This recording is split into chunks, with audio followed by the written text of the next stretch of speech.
Hello, everybody, and welcome into another Maple Leafs news and rumors here, trade deadline edition, as we're a few days away from the March 6th deadline after the Olympics, and the sprint is on. Although there hasn't been much trades happened. Got Peter Baracchini here. Peter, how's it going? Doing great. Yeah, like you mentioned, it's been just a week past the Olympics, and already deadline day is looming very quickly. I believe it's this Friday, Yeah. and yeah, it's getting down to crunch time. A lot of talk, a lot of rumors, a lot of names right now, and yeah, it's definitely the right time to be a hockey fan because everyone's glued to their screen, waiting to see what can happen right away.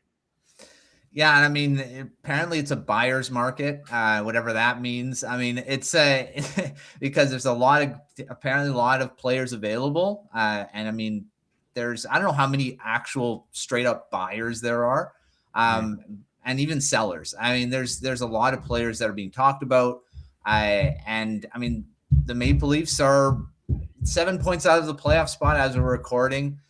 They haven't been I mean, they are above 500. They haven't been a very good, consistent team this season. And there's talk that there could be sellers, they could be buyers.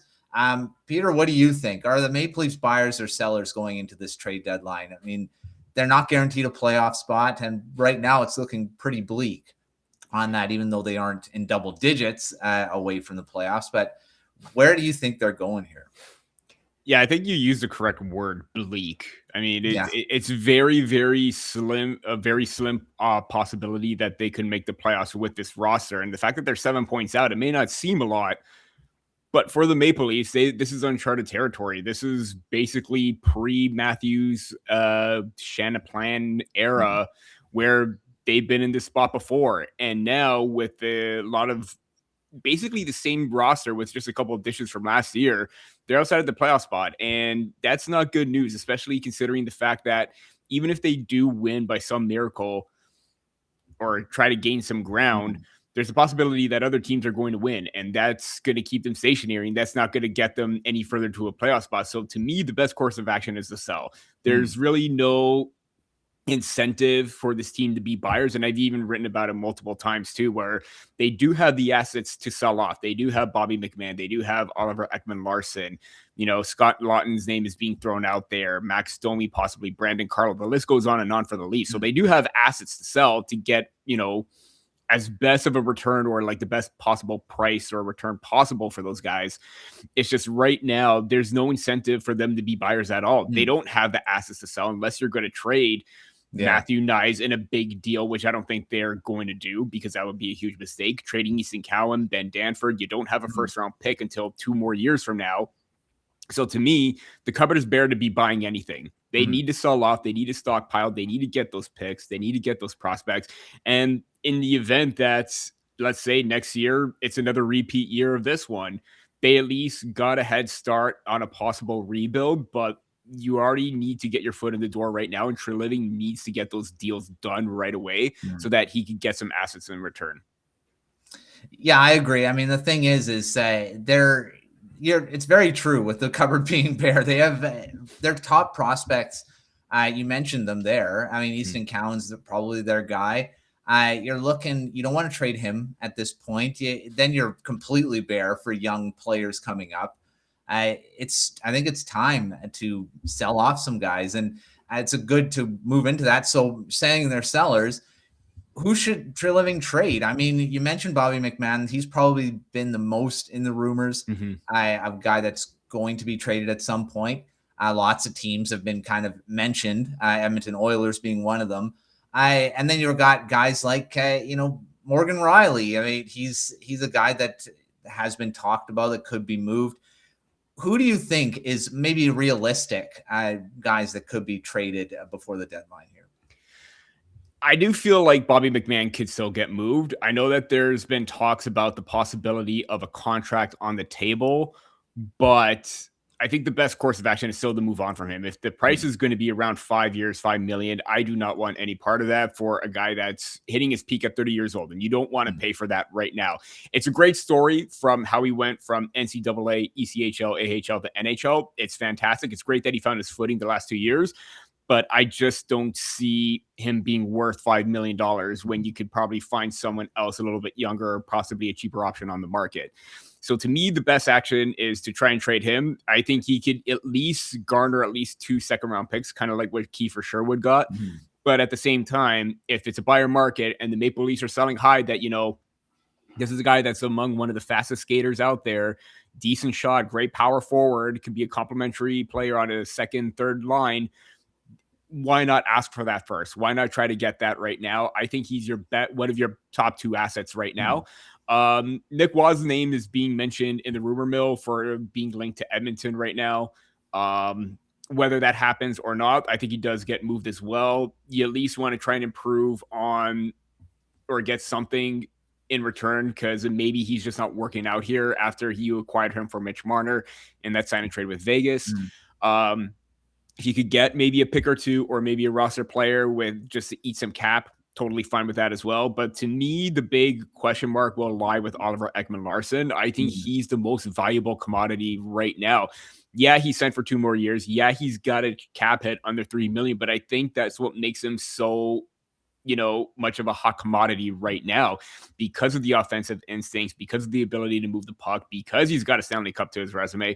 I think if you could get at least a deal of a first round pick and a prospect and maybe a roster player, or if you don't want to get the prospect, at least a defender of equal value or someone that you could fit in that could have an impact on a third pairing, I think that's a reasonable get for Oliver Ekman-Larsson, because I think he has the most upside to get a possible return and definitely a first round pick, where Bobby McMann is still kind of iffy here and there. Brandon Carlo, teams have been they've been wanting to move him since before the season started. So you're not going to get what you gave up for him, which is going to be disappointing, but at least get something for him. Scott Lawton, if there's no contract on the table, sell him. Max Domi, I think a lot of Leaf fans are just kind of over him at this point. Sell him at this point. And a lot of these guys, their contracts are under $3 or under $4 million, which isn't, not, they don't have, or it's not like unfeasible or not possible to move them. It is possible because they got such a cheap cap hit. Whether that happens or not, it all remains to be seen. But I think Treliving needs to at least move most of those guys and give other guys that are willing to, that have at least played well in the AHL, at least an opportunity to move up, or whatever players you get back in return. Yeah, all those guys, I don't know if it's realistic that all those guys are traded by Friday, and that'd be the best possible thing. Maybe it would signal what the Maple Leafs are doing, that they're not going to be hoping for the playoffs.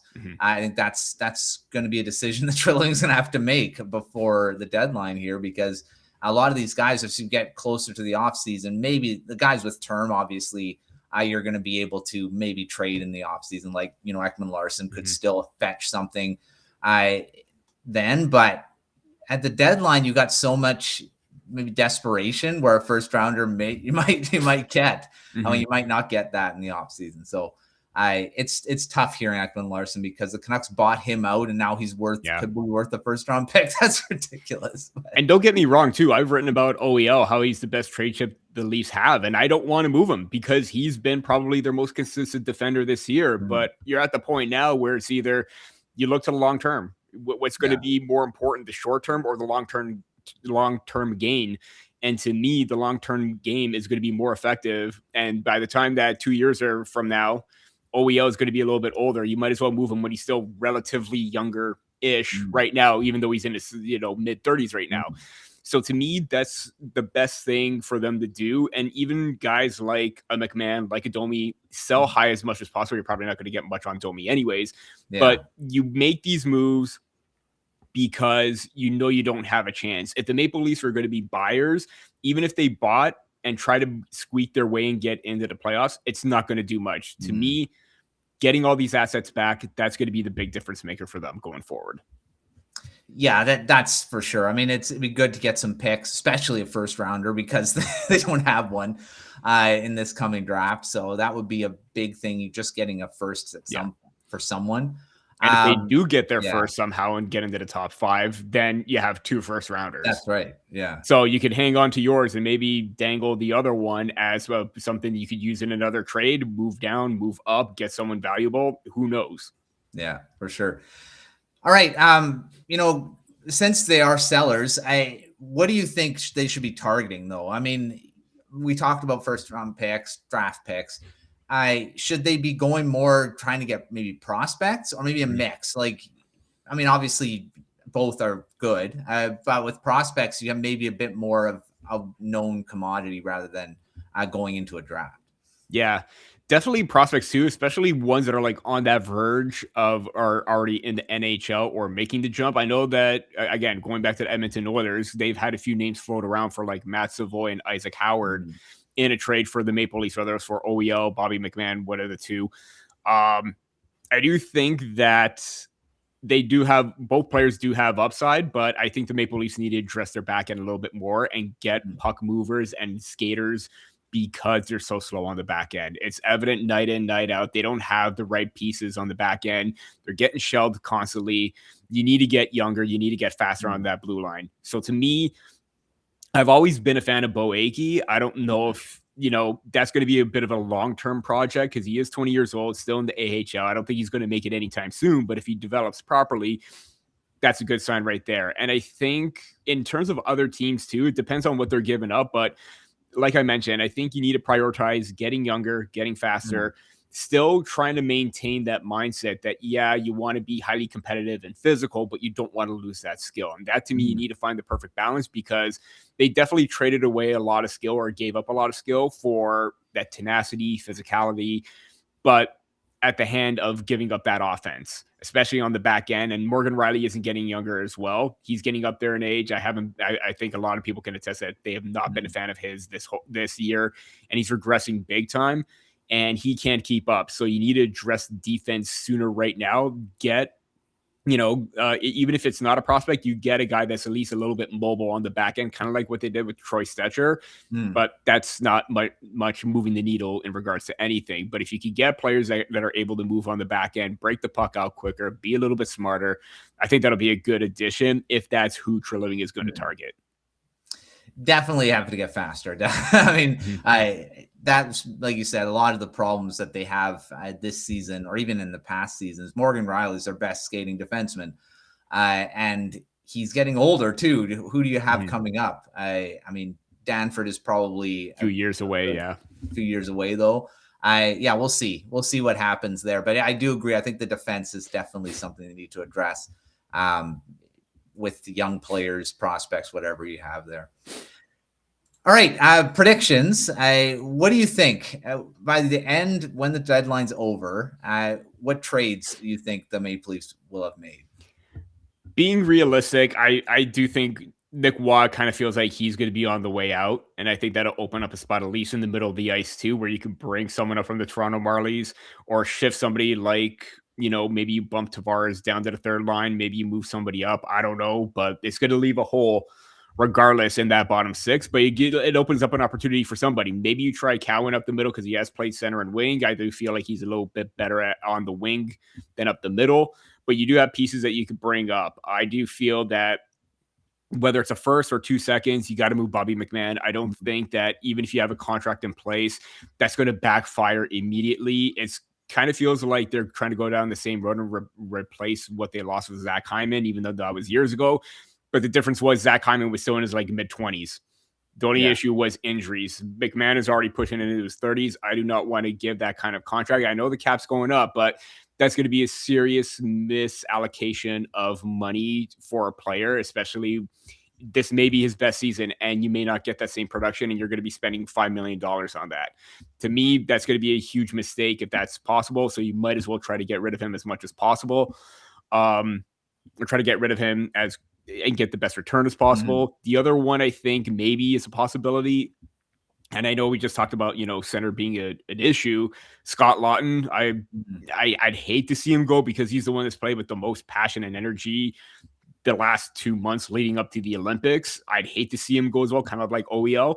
But I kind of feel like maybe he's going to be on the way out. But if anything, you could always return and circle back on him and sign him as a free agent again in the off season. That's true. So there's that. There's a lot of that possibility with a lot of the other guys too. I do think that maybe if there is a good buyer out there for a right shot D-man, I think if Brandon Carlo fetches a second round pick, kind of what Connor Murphy got, I think that to me will be a good ideal of asset management, or even maybe a second, maybe a fourth, fifth round pick as well. You get 2 picks for him, or even another depth center. Who knows? But that's just something I'm looking at right there.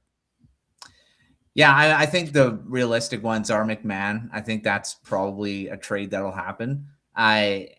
I don't think there's any blockbuster moves. I don't think there's an Austin Matthews trade, craziness. Not happening. I read right something that LA Kings are in on him, or the betting favorite. There is no truth to that whatsoever. Yeah, I don't see that. I don't see that at all. I think a lot of these like blockbuster moves, even like a Robert Thomas that they, that's been with the Blues, I feel like a lot of those will happen in the off season. Yeah. It's just really tough to make these moves at the deadline. I mean, I don't know. It has happened in the past, but it seems like most of the trades are done with the UFAs, the pending UFAs, maybe guys on short-term contracts, like 1-2 years. But I feel like it's very rare where you see these big names moving on the deadline. I mean, like I say, it has happened, but I feel like a Matthews trade, or if that even happens, or even a Morgan Riley thing, I feel like that's more not off-season. The no trade clauses and no move clauses. I mean, it just gets really complicated. It does, in there. Right? And let's not forget the whole salary cap thing for the playoffs right now, where you need to be under that salary cap, where you don't want to make big name moves to get big name players with a big type cap hits kind of thing. So that to me is another big thing to look after as well. It's a huge wrinkle. I think that's why maybe some trades haven't happened yet, because they're like, well, we got to figure that we got to stay cap compliant. And that's I think throwing a wrench into a lot of teams' plans, right? Which is why they did it. They don't want to have what the Vegas has done in the past. So we'll see what happens. But thanks, Peter, for coming on, talking Maple Leafs and the deadline here. We'll see how busy they are. And what Treliving does, because I think he needs to do something. They can't be quiet. I feel like that would be a failure at the end of the deadline. They haven't made any moves. It's something they need to do. And especially when it's a buyer's market, you can maybe get some good assets in return for these guys you might not have in the past. So we'll see. But make sure to check out everything at thehockeywriters.com. We got articles every day from the Maple Leafs writing team. There's no days that there's nothing. So take a look at that and all of our other stuff on deadline coverage. We got wall-to-wall coverage of all the trade deadline stuff on the day. We'll have articles coming out fast and furious. So check that out. And of course, the draft is coming up quickly as well. And the Maple Leafs might be a little more involved, hopefully, than in the past with that as well. So, but until our next video, we will see you next time.